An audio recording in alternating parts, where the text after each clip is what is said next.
అందరికీ నమస్కారం. ఈరోజు ఉదయం నుంచి కూడా ఒక ఫేక్ వీడియో పెట్టి ఒక 2 తోక టీవీల్లో రకరకాలుగా లేనిది ఉన్నట్టుగా, ఏముందో ఏం లేదో తెలియని పరిస్థితిలో లేనిది ఉన్నట్టుగా చూపించి శిలలో పల్లలో అల్లి చూపిస్తున్న కొన్ని టీవీ ఛానల్ చూశాను. ఆ టీవీ ఛానల్ పరిస్థితి చూసి దాని గురించి మీ అందరికీ చెప్దాని ఉద్దేశంతో ఈరోజు మీ ముందుకు ఇలా వచ్చా. గత 6 నెలలుగా నాకు కొన్ని ఫేక్ కాల్స్ వస్తూ ఉన్నాయి అన్నోన్ నెంబర్ నుంచి. నేను కొన్నిసార్లు ఎత్తలేదు, ఒకసారి ఎత్తే హలో అని కానీ వెంటనే వాట్సాప్ కాల్ చేస్తాను ఫోన్ పెట్టేశారు. వాట్సాప్ కాల్ చేయడంతోనే నేను ఎత్తిన వెంటనే మీ వీడియో నా దగ్గర ఉంది, మీరు మర్యాదగా మాకు డబ్బులు ఇవ్వండి, ఇవ్వకపోతే ఆ వీడియో బయట పెడతాం అని చెప్తే, ఏం చేసుకుంటే చేసుకో, ఏ వీడియో నా దగ్గర ఏమి ఉండదు, మీ దగ్గర అది అటువంటి వీడియోలు ఏమి ఉండవు, మీరు ఏం చేసుకుంటే చేసుకోండి నేను చెప్పాను.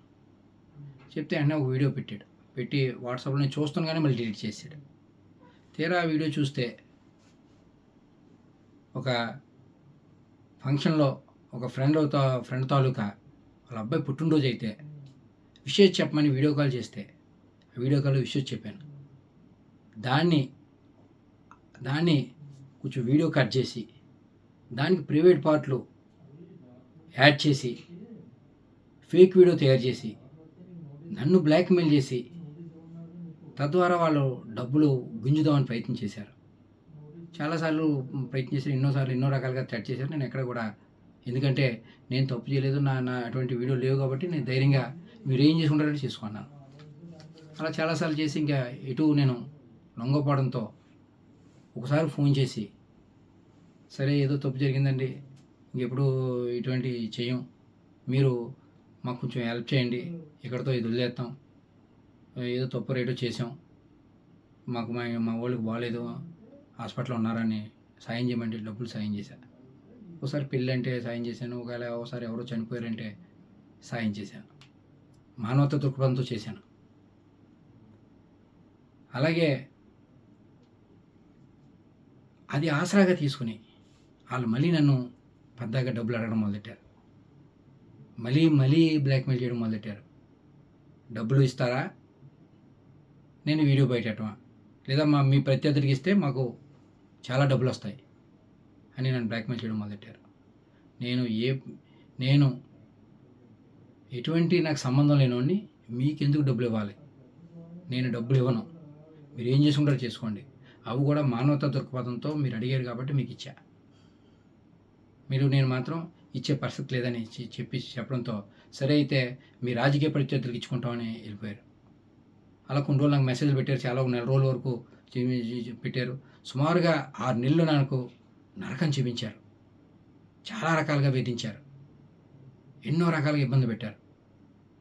తర్వాత నేను ఎప్పుడైతే ఏమన్నానో మీ ప్రత్యర్థులకి ఇస్తామని అన్నట్టుగానే ఆ వీడియో పట్టుకెళ్ళి ప్రత్యర్థులకి ఇచ్చారు, మా రాజకీయ ప్రత్యర్థులకి.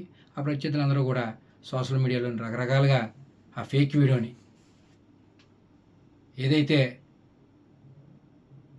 డీప్ ఎడిటెడ్ ఫేక్ వీడియో, ఆ ఫేక్ వీడియోని అందరూ వైరల్ చేయడం, కొన్ని టీవీ ఛానల్లో అదే దానికి చెలలో పల్లలో అల్లించి చూపించడం, ఇటువంటి పరిస్థితులు ఇవాళ చూసాం. అందుకని గతంలోనే నేను జూన్ 1వ తారీఖునే ఇటువంటి నాకు చట్టింగ్ కాల్లు వస్తున్నాయని అప్పటి సీఏ ఒక నెంబర్ ఇచ్చి ఆయన సీఏ గారికి కూడా చెప్పడం జరిగింది. దీని మీద వెరిఫై చేసి నాకు ఫేక్ వస్తున్నాయి, ఎవరో ఏంటని కూడా చెప్పిన వార్తలుగా కూడా చెప్పాను అప్పుడు. తర్వాత తదనంతరం ఈ మధ్యకాలంలో బాగా నన్ను వేధించడం మొదలెడితే అప్పుడు వెంటనే నేను మన ఎస్పీ గారికి, ఏఎస్పీ గారికి చెప్పడం జరిగింది. రిటర్న్గా పోలీస్ స్టేషన్లో కూడా కంప్లైంట్ ఇచ్చాను. దానికి సంబంధించిన అన్ని డాక్యుమెంట్లు ఇమ్మన్నారు. ఈ 6 నెలల్లో మాకు వాళ్ళకి జరిగిన ట్రాన్సాక్షన్ ప్రతిదీ కూడా అన్నీ కూడా పోలీసు వాళ్ళకి సమర్పించాను. దాని మీద ఎంక్వైరీ చేసి తగు న్యాయం చేయమని కోరడం జరిగింది. నిజం ఇవ్వాలి కాబట్టి రేపన్నా తెలిసింది. ఖచ్చితంగా భగవంతుడే ఉన్నాడు.